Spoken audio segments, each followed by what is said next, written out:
Should I do the exclusives rant or the reseller rant? I'm going to do exclusives because I feel like I need to keep my control longer. And then the reseller rant, because I don't think anybody likes resellers, except resellers. What's up, gang? Here we are, back for another episode of Valaverse Declassified. Cheers to you guys for tuning in again, keeping this channel going. So I was trying to think of a really good topic to discuss, something that's a bit polarizing, something that divides the community. Man, what can I do? What can I do to drive that wedge between the toy community and get you guys like fighting on one side or the other? Just kidding. But I am going to talk about a topic that I've noticed is a bit 50-50 with, fans of Action Force and Valaverse. I think toys in general, but, having done these and seeing the comments that come in, I could see firsthand, and then, my initial thoughts and reactions to those comments, and the way, people have their thought process on them. And the big topic that we're going to talk about today are exclusives. I know, that word alone, sends chills down your spine, gets you guys fired up. Now, there's some of you that don't mind exclusives, some of you that downright just loathe exclusives. I'm gonna kind of touch on it. I want to give you my thoughts on exclusives and maybe why they're necessary, or, my thoughts on people's reactions to exclusives. Because as someone with a toy company manufacturing toys, you always want to please everyone. I've said it before in videos that, not that this is a thankless job, but you're never going to please everyone. There's too many personalities. There's too many people that like this or that. It's like, if you could please like 80%, you're doing really, really, really well. Now, the unfortunate part is that, there's 90% of fans out there that are great. Great comments. Even if they don't like something, they're very good at commenting and saying how they don't like something. But then there's that small 10%.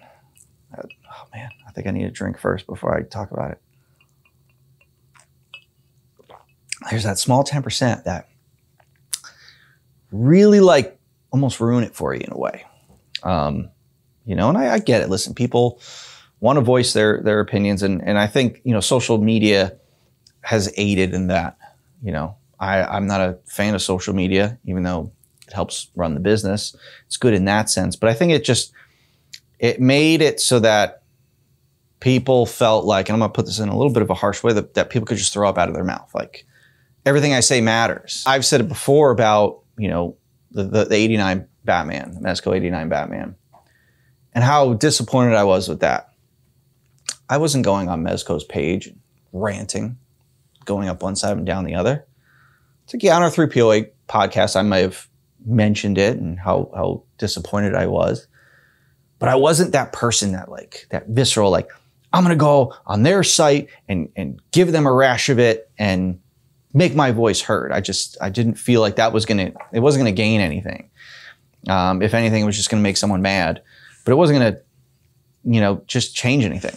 So, but some people feel that they need to voice that opinion. And, with some of the exclusives we've announced recently, I've started to see some people come out with just these visceral feelings of exclusives.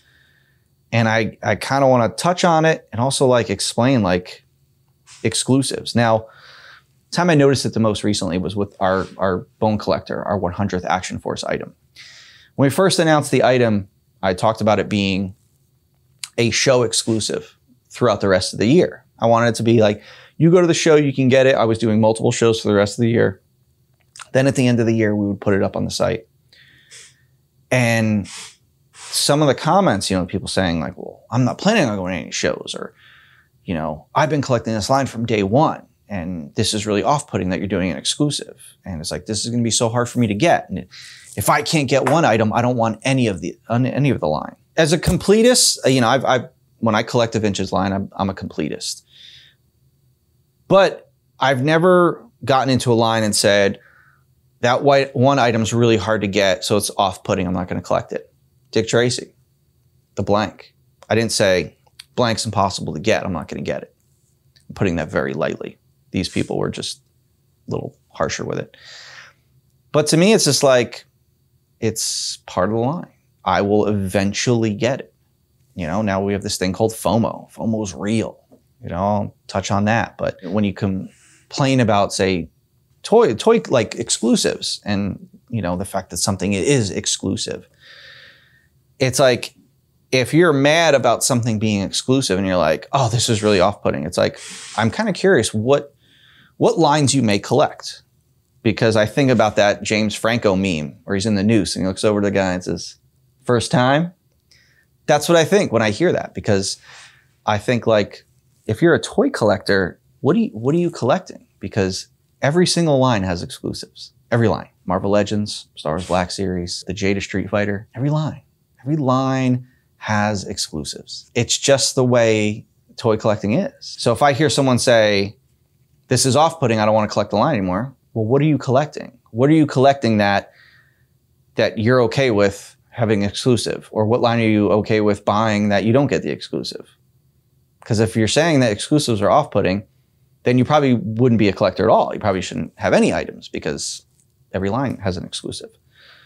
So that's just, you know, I look at these comments and I'm just like, it's confusing to me. Like, every line's got one.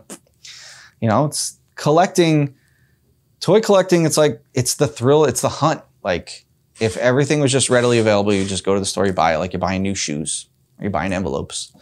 But toy collecting is toy collecting. It's why do we go to shows? We go to shows to find the stuff we're missing. Look for that rare thing. You know, it's the thrill of the hunt. During the whole classified Cobra Island craze, why were people rushing to Target to go find these things? It's the thrill of the hunt. You know, we may not admit it. Us as collectors, we love the hunt.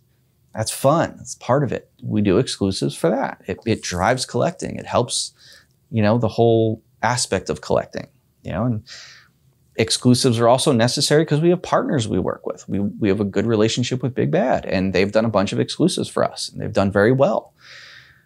We're building that relationship. You know, Big Bad takes a lot of our product. They make it available for you guys to get Big Bad if you like ordering from Big Bad. And, you know, like Valaverse, you pay up front, but you get your product first. Big Bad, you don't have to pay up front, but you're gonna be waiting. So it's give or take. But, you know, it's a partnership, and as a thank you to them, we give them an exclusive. You know, it's just the nature of toy collecting. You know, back in G.I. Joe Real American Hero days, Toys R Us had an exclusive. It was Night Force. So it's, every line has it. I kind of almost like laugh because I find it silly when you know, I hear people complaining about exclusives. Like it's going to cause them to not collect the line anymore. Okay, totally able to have that opinion, and it's okay. But from now on, I feel like if we announce an exclusive and you want to make that comment, you should also add to that comment what lines you collect. Because you have to be, people have to be held accountable. I got to be held accountable. Everyone has to be held accountable. If you're going to make that comment, you have to be held accountable to it. So if you tell me I collect X, Y, and Z, well, X, Y, and Z better not have any exclusives. Sitting here thinking of other lines like WWE, AEW, they all have exclusives. I don't know if it's someone just wanting to vent their displeasure or what, but it's just silly. It's silly to, when I hear these comments. And again, it's the vocal minority. It's, you know, the people with good things to say, or the people that want to say something negative, but in a decent way, usually don't comment. So it's usually the people that are just upset. I can't get it.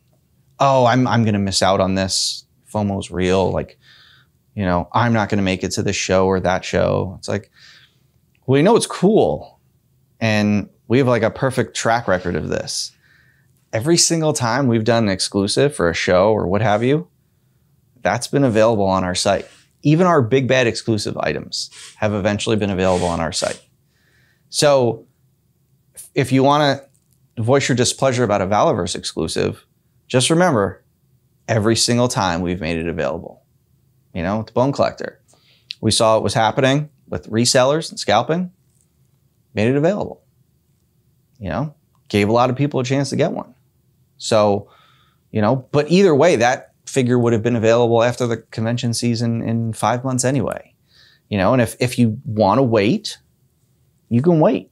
But there are some people out there that have to have it. I have to have it now. You know, I'm not one of those. I look as I'll eventually get it. You know, I collect the NECA movie Turtles, one of my favorite lines out there. And I saw they're going to announce the Tatsu figure, which I'm very excited about. But I was like, oh wait, I'm still missing the Professor 2-pack. But it wasn't like oh man, I have to rush out and get it as soon as they announce that item. Like I know I'll get it. It's, you know, I can live with just waiting. If you can't, then you have to be okay paying the reseller scalper prices, or 2, you have to be willing to travel to the shows. If you're not, then I mean, what is the comment going to get you? You know, so, you know, again, it's everyone's free to have their opinions on the way, you know, we do things and the way the collecting community works. But hopefully this kind of gives you a little, you know, insight, and think of it like, okay, you know what, maybe he's got a point. Like, yeah, I do complain about exclusives, but you know what? I collect lines that have exclusives, or I have a bunch of exclusives items. You know, but, you know, I just wanted to kind of take this time to give my thoughts on exclusives. You know, they're, you know, some people think they're this awful bad thing. You know, oh, I hear that word exclusive. It's like, just because something is exclusive doesn't mean it's bad. It just means that it's to a particular retail partner, or to a particular show, or to Valaverse.com in general. But, you know, like our pink breast cancer steel brigade is a Valaverse.com exclusive. We have a huge production run on it because it's for a good cause with, you know, big portion of the proceeds going to charity. So we're going to make it readily available. Just because it's an exclusive doesn't mean it's bad. So, you know, just, you know, a little more insight just to, you know, level the playing field a bit. So hopefully it, you know, open your eyes a little bit, those of you that don't like exclusives, and maybe give you a new way of thinking about exclusives. But, you know, if you still don't like them, that's cool. For those of you guys that come out to the shows, thank you. For those of you guys that support our partners that we do exclusives with, thank you. You know, and thank you to everyone that, you know, buys Valaverse stuff. So here's to you guys, and here's to more exclusives. We should do a video on the prototype market. Like, yeah, you know, I'm just looking at that blue Vanguard, pull out test shots of like stuff that I've purchased, and like my thoughts on the prototype market. Because people think it's like, yeah, it's rare stuff. I hate it. I hate the like prototype in guys. general. Like, yeah, I mean, it's like, I want the Mona Lisa. I don't want to see like the template. Oh, the sketchbook where he contemplated the idea for it. I want it. I want to see at the end. And that's what people are like. That's the other thing about collection. It's like collectors are like, oh, this is the brush you use for the Mona Lisa. I'm like, I don't give a some 50-cent brush. But we should do that video today. Okay. Yeah, let's do that for your channel instead. Okay. Even though it'll probably do better on my channel, but yeah.